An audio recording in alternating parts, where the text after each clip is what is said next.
All right, purely Arsenal peeps, what did I want to talk about today? What did I want to talk about? Well, the last video was a lot about Gyokeres and some of the signings, and now it was more about game changers rather than depth. Two things that have happened since the last video. One thing is obviously big news coming out about Alexander Isak and the big chance that he might go to Liverpool. He's requested to basically go there, and Newcastle are having a really tough transfer window from the looks of things, might lose their best player. And I think that, you know, for a lot of Arsenal fans, make them look at it, because Isak was largely regarded as our number one striker target sort of 12 months ago, you know, but almost regarded as something that probably wouldn't be able to happen. But I think when you look at it, it's very simple to look at it and go, well, why don't we go and get Isak? I think what you've got to do is understand that the way we move in the market, whether you like what we do or not, and I have some issues with it, and you know, issues with not addressing attacking needs over multiple windows. I'll get to that. But I think one thing you've got to understand with the Isak stuff is I find it really difficult with the timing and everything that's happened to believe that we didn't really look into that option. And I think what we probably need to realise is that, sorry, it's so hot here, is that Isak probably wants to go to Liverpool. That's probably his number one choice.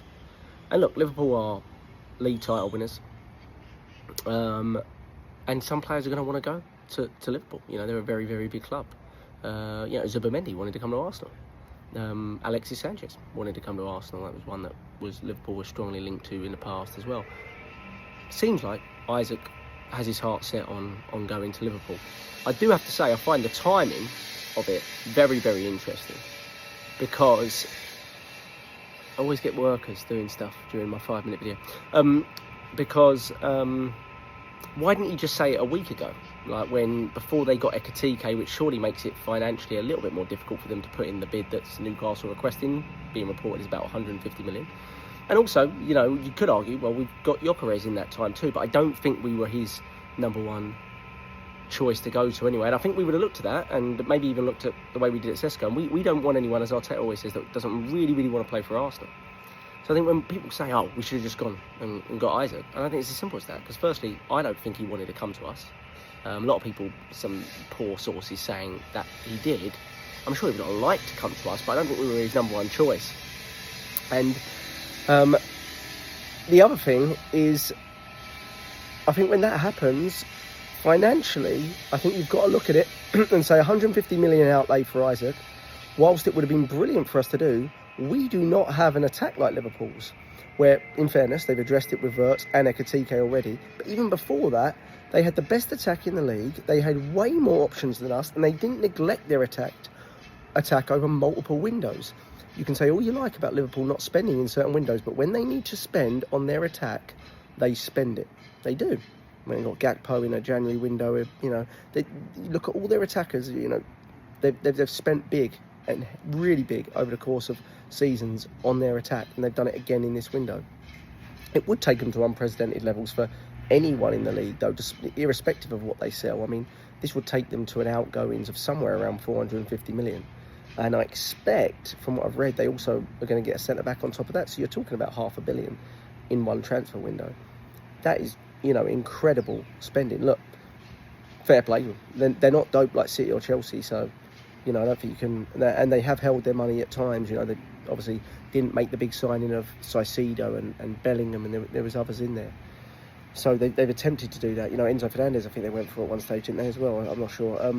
So they've attempted to do those big signings, and they've not quite come off. And it looks like this is the window where everything kind of falls into place for Liverpool in terms of big signings. And, you know, I think it will be hard to look at their window and be like, well, who's had a better window? I mean, you know, Wirtz and Isak, if he comes in, that those are incredible purchases, and I don't think you can really argue that. But I think from our perspective, I would look at it and I would strongly believe, with the timing of it and everything, that we would have exhausted that option and realised that even if he does leave Newcastle, he's going to go to Liverpool anyway, and Liverpool have the finance just like we may well have. But I also think, secondly, we had too much to do in our attack.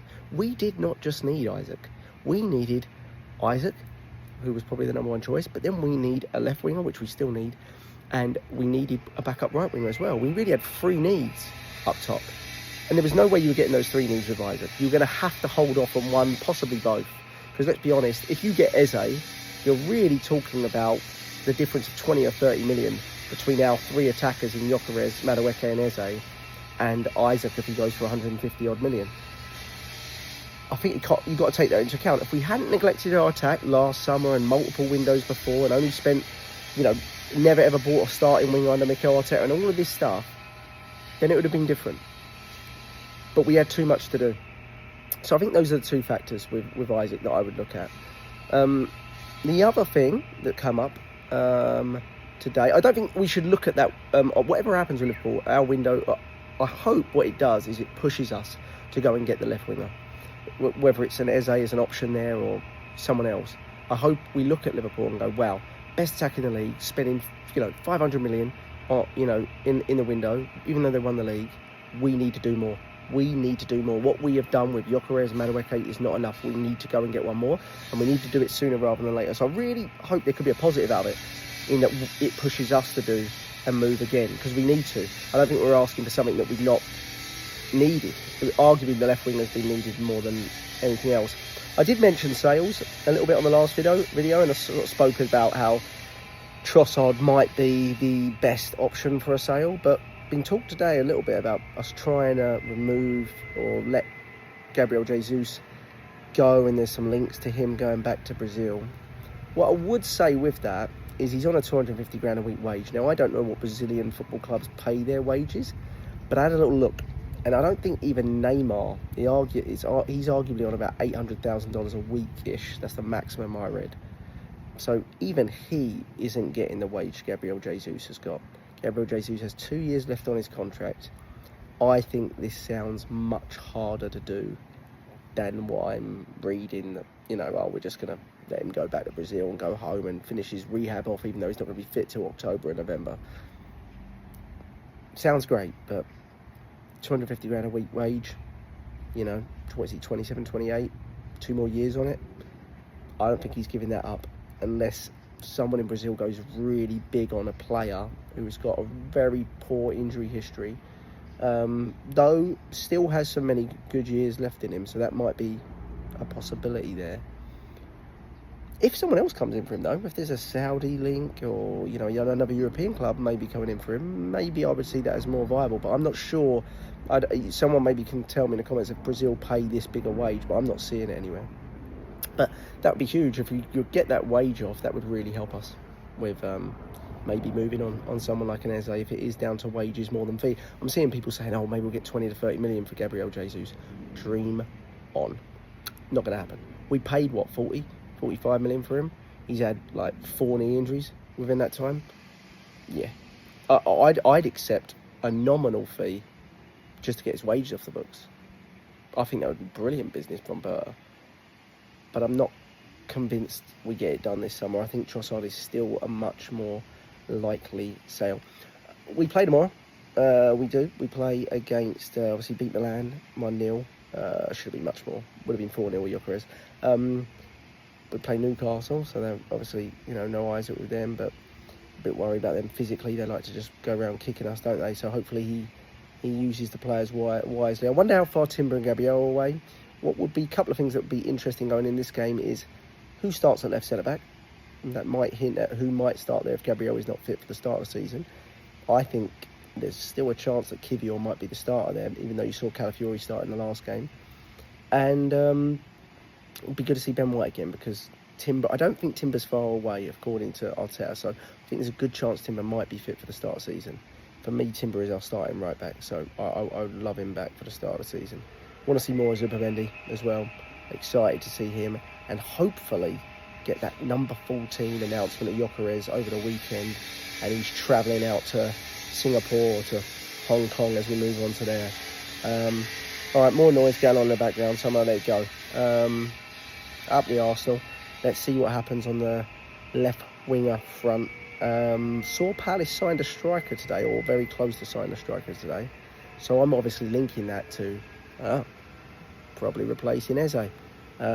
What you do have to remember, the one thing I would say with Palace is Gayhe's probably going to leave this summer because they won't get a fee for him if he doesn't. And Mateta's been linked away as well.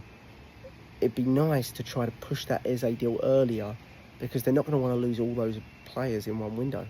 And if they sell one or two, they're going to be more reluctant to sell another. I know Eze's got a release clause, but it's not like Spain exactly. It's not like you just slap it down and give it to the league and they get rid. I think they can sort of turn that down to a degree if it's not the right terms and things like that. And we don't want to pay the release clause anyway. So move early on Eze. That's the thing I've been saying for a long time. Move early, buy now, sell later. Got plenty of time to do the sales. Up the Arsenal. Let me know your thoughts, comments, subscribe, like. There's a thumbs up right there. See that one up? Cheers.